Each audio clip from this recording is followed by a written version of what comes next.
Right, folks, so I'm here outside the courthouse, just got out of day 3 of the Lil Durk trial. There's a lot going on, it's really hectic today, so I'm just gonna have to give you a really quick, short update and summary of some of the things that have just happened, and I'll be back with a longer breakdown for you guys. I've got so many notes, I'm barely even gonna be able to get through everything, so I'm just gonna try and remember everything major off the top of my head and just give you the basic facts, but everything's absolutely insane right now. We've had opening statements from the prosecution. They put forward a very, very compelling case against Lil Durk.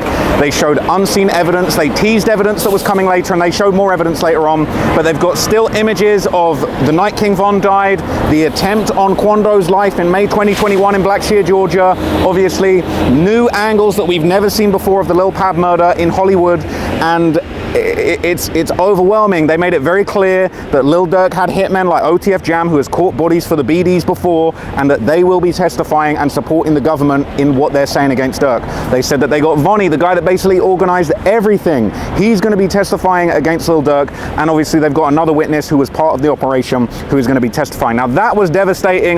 This is the cliff notes. I'm going to give you the full breakdown of everything later on today, but like just right now, in what little time that I've got, those are the basics. But then after this, the defense kind of put forward their arguments. Now, there were some very, very interesting things that kind of ended up going back and forth. The prosecution revealed a couple of crazy things that we hadn't heard before. They said that when Lil Durk was apparently trying to flee the country, he was going to get a private jet. You know what's crazy? They said that Lil Durk went to the Clearport to go and get onto the private jet. He said that when he realized that the FBI were there for him, he tried to flee the FBI at the airport, and he said once they boxed him in and once they cornered him and they tried to arrest him at the airport, he basically refused to get out the car. He was trying to get away from the cops. He was trying to get on the private jet. He was trying to get abroad. Now, when it flipped over to the defense, I cannot believe this. They are blaming everything on Vonni. I don't know if it counts as telling, if the guy's already telling on you, but they're basically saying Vonni masterminded all of this. They said that Vonni was there when King Von died.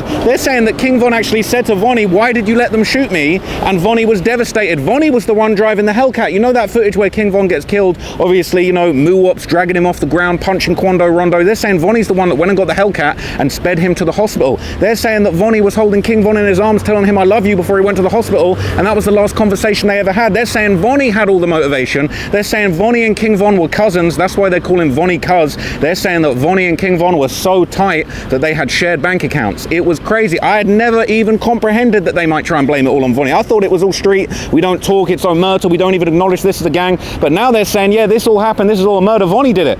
They're saying Vonni and Jam, they did everything, they was off on their own, we didn't have any clue. Well, that's going to be a problem, because in the prosecution's opening statement, they made it very clear. They said, yeah, well, but there was a tracker in the stolen BMW that was used in the hit on Quando.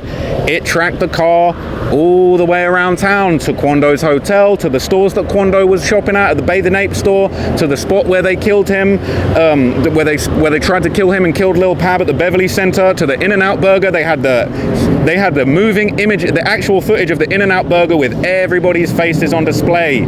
Jam, Dee, Vonni, they're all in there with their faces bait in the In-N-Out, matching shoes, same shoes from the surveillance footage of the murder. We saw 2 different angles of the murder of Lil Pab. It was just insane.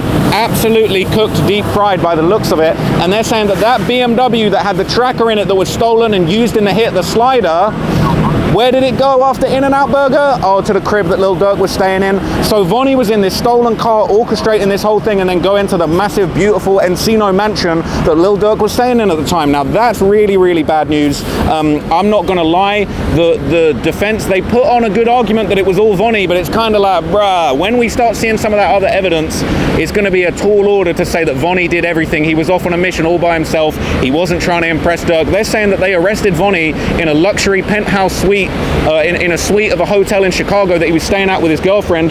The defense are trying to say, oh, when they arrested him, they said to him, oh, you're the ringleader of this, you're the leader of this unless you give us someone else, trying to say that like that he's just putting Durk in it to try and save himself. But like, are they really expecting the jury to buy that Vonni was just out here on his own orchestrating this whole thing by himself? Durk had no knowledge. He's pulling up to Durk's crib in the slider after the hit, and you're saying Durk had no knowledge? They flew out there together on the private jet together and Durk had no knowledge? I don't know if they're going to buy that, but we're going to see. We're going to have to find out. Now that was crazy in itself. The opening statements were absolutely wild, but then we got to the really sad and harrowing stuff.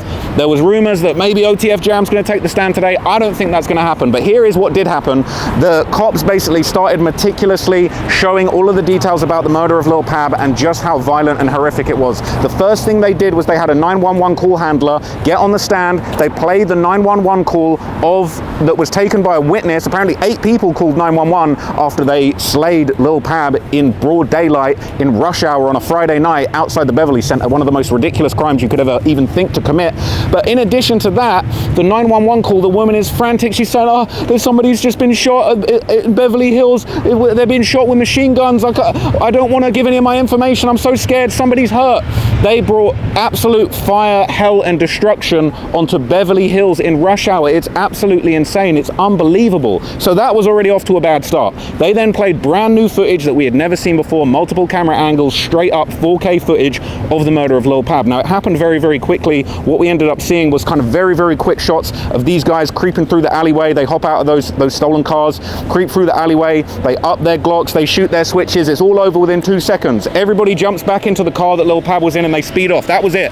But then we saw the body cam footage of the first responder that administered CPR to Lil Pab. We saw them pulling Lil Pab out of the car, and it was honestly, it was harrowing. It was graphic.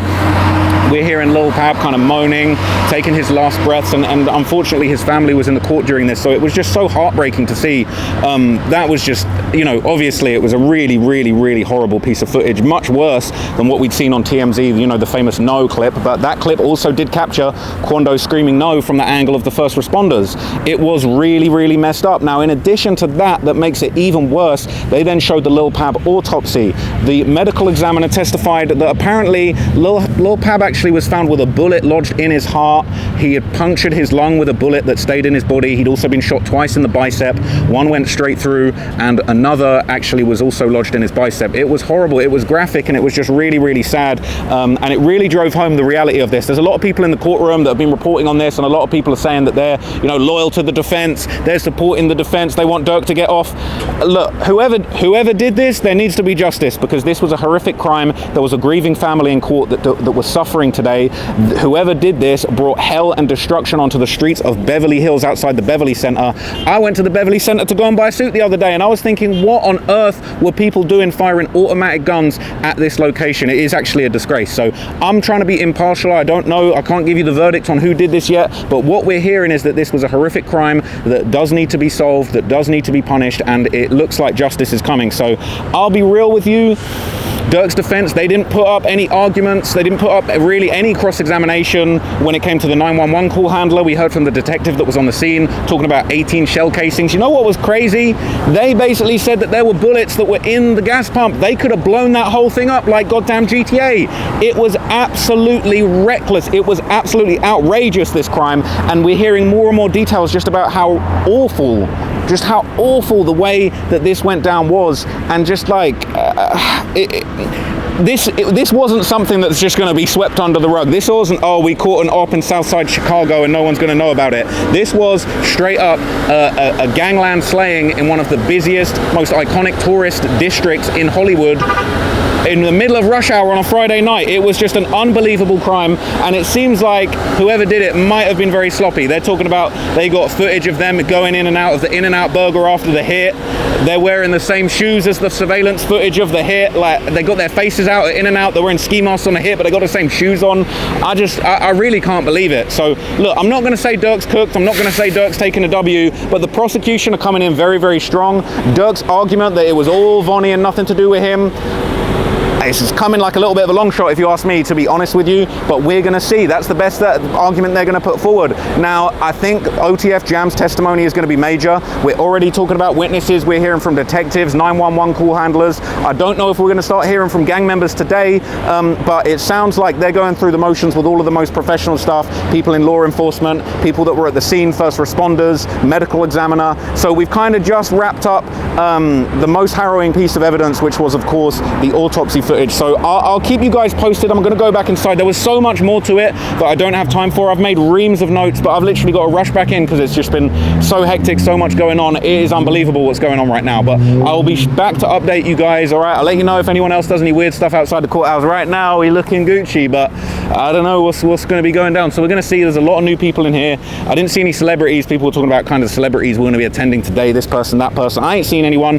but obviously this is major news and there's a lot more of the press. It's a lot busier, and now they're getting people into the overflow room. So I'll let you guys know as soon as I hear more, but that is the latest update from day 3, and it is crazy.